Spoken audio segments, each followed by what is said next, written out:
theological reading of passages from the Babylonian Captivity of the Church by Reformer Martin Luther, translated into English by A.T.W. Steinhauser and revised by Frederick C. Arends and Abdel Ross Wentz. For thus it is written in 1 Peter 2:9, "You are a chosen race, a royal priesthood, and a priestly royalty. Therefore we are all priests, as many of us are Christians. But the priests, as we call them, are ministers chosen from among us. All that they do is done in our name. The priesthood is nothing but a ministry. This we learn from 1 Corinthians 4:1. This is how one should regard us, servants of Christ and stewards of the ministries of God. Let everyone, therefore, who knows himself to be Christian, be assured of this, that we are all equally priests. That is to say, we have the same power in respect to the word and the sacraments. However, no one may take use of this power except by the consent of the community or by the call of a superior. For what is the common property of all? No individual may arrogate to himself unless he is called. And therefore, this sacrament of ordination, if it is anything at all, is nothing else than a certain rite whereby one is called to the ministry of the church. Furthermore, priesthood is a property nothing but the ministry of the word. The word, I say, not the law, but the gospel." A reading from the author of the 28th and the 29th verse of the second chapter of the prophet Joel. We are reading and listening to the NRSV English translation, the updated version. "Then afterward, I'll pour out my spirit on all flesh. Your sons and your daughters shall prophesy. Your old men shall dream dreams, and your young men shall see visions, even on the male and the female slaves. In those days, I will pour out my spirit." A reading from the author of the Gospel of Matthew, verse 4 up to verse 9 in the 3rd chapter, also from the NRSV English translation, updated edition. "Now John wore clothing of camel's hair, with a leather belt around his waist, and his food was locusts and wild honey. Then Jerusalem and all Judea and all the region around the Jordan were going out to him, and they were baptized by him in the river Jordan, confessing their sins. But when he saw many of the Pharisees and Sadducees coming for his baptism, he said to them, 'You brood of vipers, who warned you to flee from the coming wrath? Therefore bear fruit worthy of repentance, and do not presume to say to yourselves, we have Abraham as our ancestor. For I tell you, God is able from these stones to raise up children to Abraham.'" Listen to what the Holy Spirit is telling us today. The words we receive inspire us, comfort us, and challenge us. Amen. So, at ni-read natin ang quote from Martin Luther, one of the prominent Protestant reformers, who happens to be an Augustinian, tama ba Augustinian siya? Augustinian monk. And what many do not know is that he is also a Bible scholar. Okay? Ang dami kasing gumugulo sa utak at isip ni Martin Luther. No? Takot na takot talaga siya sa Diyos. As in, takot na, like the fear is very palatable to him. At hindi talagang nababagabag siya. Walang panalangin, walang misa, walang sacred space na makapag-alis nung kanyang takot, no, sa Diyos. At yung kanyang feeling na makasalanan siya through and through. Okay? And so, one of the suggestions to him ng kanyang abbot or yung head ng kanyang congregation, religious order is punta ka nga ng university at mag-aral ka ng theology and Bible, no? And so he became an expert, I think, in New Testament scholar, no? At doon, I think, at least for me, I guess doon nagsimula yung kanyang critical response or critical view of the Catholic Church. No, during that time, at inaamin naman ng Catholic Church, there were abuses, no, during the time before, a few centuries or years before, during, and after Martin Luther. So may mga abuses. And some of the abuses mababasa nyo sa writings ni Martin Luther na yung the hierarchy of the church based on the priesthood, na yung ordinaryong tao is really may sulat siya niya na parang ang trato daw ng mga pare, mga bishops sa ordinaryong tao ay parang basura, parang hayop. Ganun. According sa kanya, according to Martin Luther, na there is this distinction between the priesthood, the hierarchy of the priesthood, and the lay people, and that masyadong oppressive daw, no? Yung kaparian at yung distinction ng kaparian at lay people. And so, nung pinag-aralan niya ang Biblia, one of the things that he interpreted at nasusulat nga sa kanyang one of his writings, The Babylonian Captivity of the Church, yung article na kasi yan is discussing the 7 sacraments of the church. At paano niya dinidebunk yung 5 doon. He was saying that only 2 are sacraments and the rest are walang special power or grace. The others are just ministries.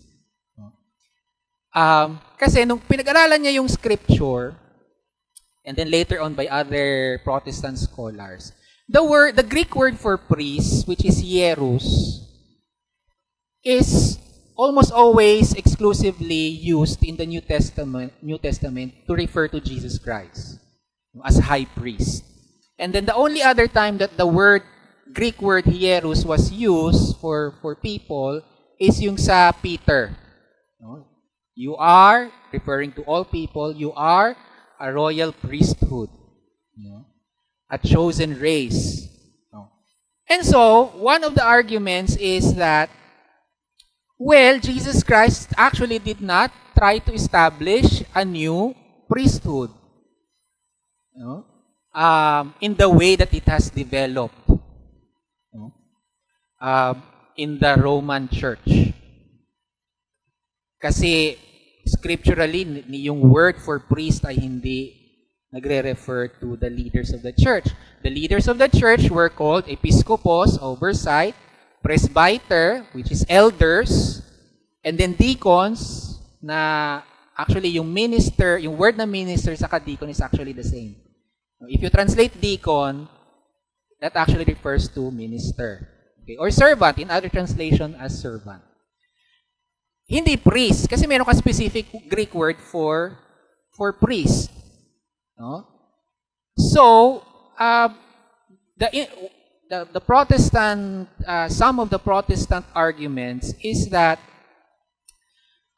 scripturally and theologically, ayaw ni Jesus na mag-establish ng priesthood na halos kamukha nung priesthood ng templo. Na may separation, kami lang ang special, hereditary, because the Jewish priesthood is by a particular race, the Levites, no? Ngayon nga sa mga Jewish ngayon, then the ones who has the last name Cohen are the only ones that can give the blessing in the book of Numbers. Kasi sila daw yung the last name Cohen refers to the race or to the people na merong hereditary lineage of the priesthood. Okay? So to some Protestants, Jesus did not want to establish a priesthood similar to the temple priesthood where there is separation. Tapos meron pa yan, siyempre yung argument, yung when the veil of the temple was, when Jesus died on the cross, the temple veil that separated the Holy of Holies was cut in half and then nabagsak, di ba? forever giving access to the holiness of God. So, may mga ganyang interpretations.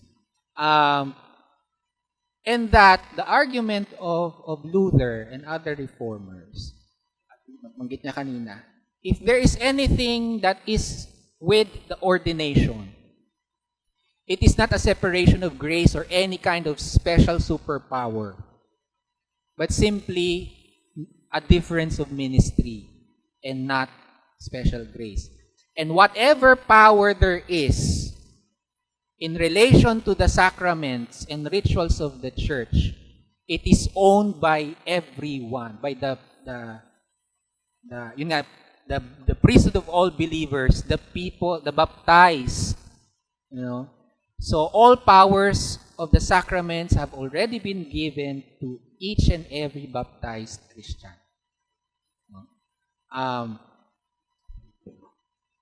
Yeah. Kaya meron kang mga Christian churches, ito yung konti, ayoko pupunta pa ako dito sa discussion na to. Meron kang churches na may tinatawag na apostolic succession. Yun yung pagpapatong ng kamay na di umano unbroken from the apostles to this time. Okay? So meron kang mga Protestant churches na wala yun because we don't even in how we have interpreted scripture and the ecclesiology, the church structure, we don't even, hold that view. And then there is the Roman Catholic Church, the Orthodox churches, and some Protestant churches like the Anglican, the Episcopal, who carries over the apostolic succession. But for the Reformed churches and many of the Protestant and evangelical churches, bukod sa MCC, UCCP, Baptist, the rest of the lot. Siyempre, may kanya-kanyang definition yan. But primarily, to minister the gospel is through baptism and through the faith. At siyempre, heavily quoted si Paul sa mga letters niya, especially letters to the Romans. Si MCC naman, okay, so yan, yung background niya, no? So effectively, Martin Luther, ito din, Martin Luther and the Reformers had an influence to Western democracy.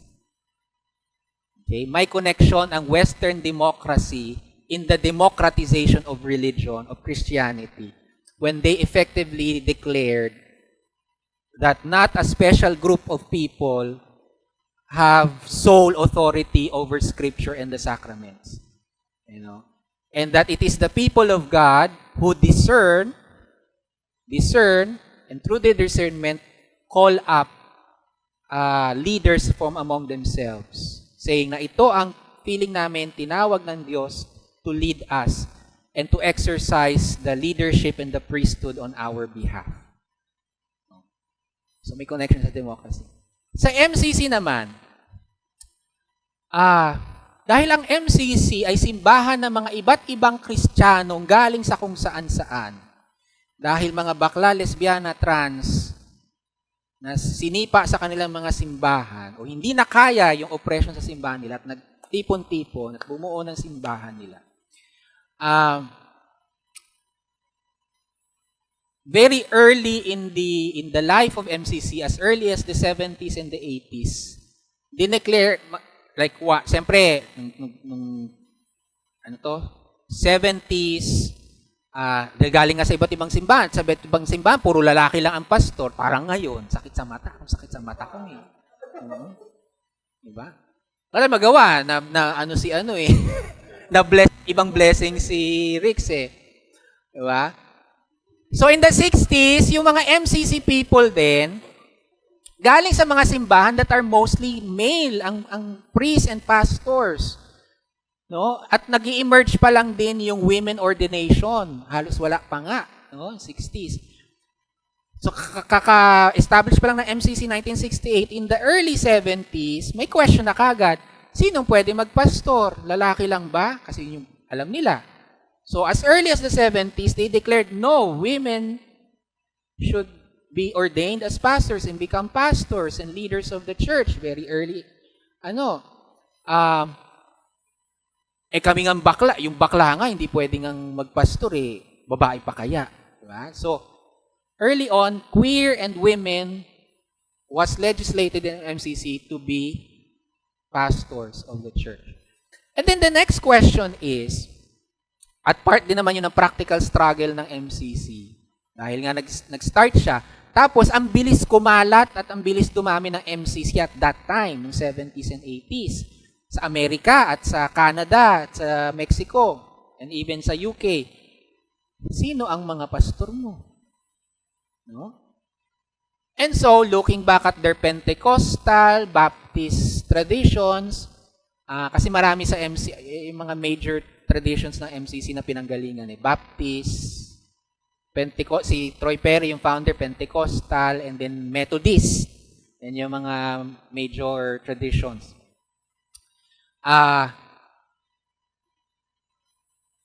Ordained lang ba ang pwedeng mag-officiate ng sacraments at mag-preach? One of the questions raised in one of the general conference. And then and there, they declared no. By virtue of our baptism, anyone can consecrate communion.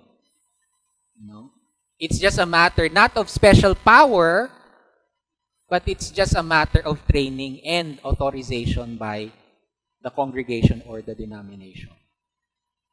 So, kaya sa MCC, lay and ordained can do all the sacraments and rites. Referencing and going back to the Protestant Reformation of the priesthood of all believers. Ako, struggle ko yan. Nung nag-umpisa ako sa MCC, when I started in MCC, being raised Catholic and knowing about ordination and all that, sinabihan ako nung dating pastor na, oy, mag-communion ka nga. Ha? Magko-communion? Di pa naman ako na laying of hands. Di pa ako nag-seminaryo and all that. So, ako din, in-struggle ko niyan before. No? And, I did my reading, I did my research and all that. And then I also saw in other MCC churches, meron nga sa one of the beautiful things that I witnessed, at least a video. When in Founders MCC, there was one Sunday na it was children who officiated the communion. Anak ni Reverend Stedney, yung one of those who read the communion consecration and did So basically, one of the arguments is God in all throughout Scripture, whenever there is exclusion, whenever there is oppression, God acts to bring freedom, to bring inclusion, to bring justice. And there are parts of the Scripture where it says, when yung oppressed, which is the Jewish people or the early Christians, when the oppressed or the chosen people of God would be arrogant, there is always a threat from the prophets who would say, feeling nyo magaganda kayo? Bakit? Hindi ba pwedeng gumawa ng bagong chosen people ang Diyos mula sa mga batong ito? Can I not bring in other people and be the chosen because of your arrogance, because of the injustices happening among your people, because you have forgotten the covenant? No? Yun yung sinabi ni John the Baptist Huwag yung isipin na kayo ay mga anak ni Abraham at kala niyo na kung sino kayo porket anak kayo ni Abraham. Hindi ba't kayang gumawa ng Diyos ng bagong niyang mga anak at bagong chosen people sa mga batong ito? O sa Isaiah, it says, to the eunuchs and the foreigners, that those who are not part of the Jewish people, I will give you a name better than the name of the sons and daughters, and will raise up a memorial for you. No, sabi nung So the question is, halimbawa sa MCC, simbahan ba talaga yan? May apostolic succession ba yan? pwede ka bang mag-bless? Pwede ka bang mag-consecrate? Hindi ka pa naman ordained, etc. Ganyan. You know? MCC, the first LGBT affirming church ever. Yan yung radical claim natin, ha? We are the first ever LGBT affirming church. And we believe, by faith, we are like stones raised up as a new chosen people because we came from oppression and injustice. And God raised us up like stones. And through our baptism, through our calling, God raises up to speak a unique voice to the world and to the Christian churches. So, ano ngayon? Anong relevance ng priesthood of all believers sa sarili niyong mga buhay? Bukas, Lunes.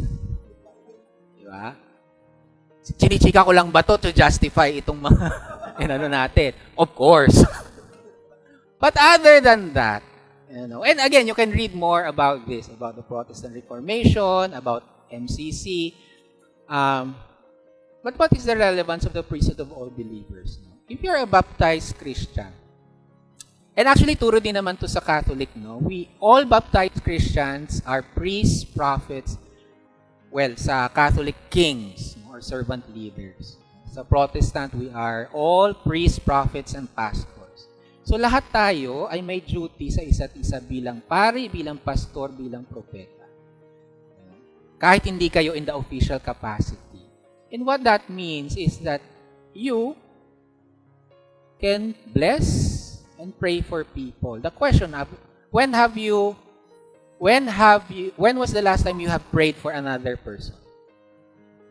When was the last time that you have actually blessed someone? So that's the challenge for this coming week and the coming days. Bilang binautismuhang Kristiyano, how have you been a priest, a pastor, and a prophet to people who are near you or within your life? How have you exercised the grace of your baptism to bless others? And to recognize yourself, really, kahit bakla ka, kahit trans ka, kahit ano ka, that you are part of the royal priesthood of Jesus Christ. And that you have been given the power and the grace to bless and to preach to the world. Own it. Own your voice. Own your priestly voice to speak to the world. Amen?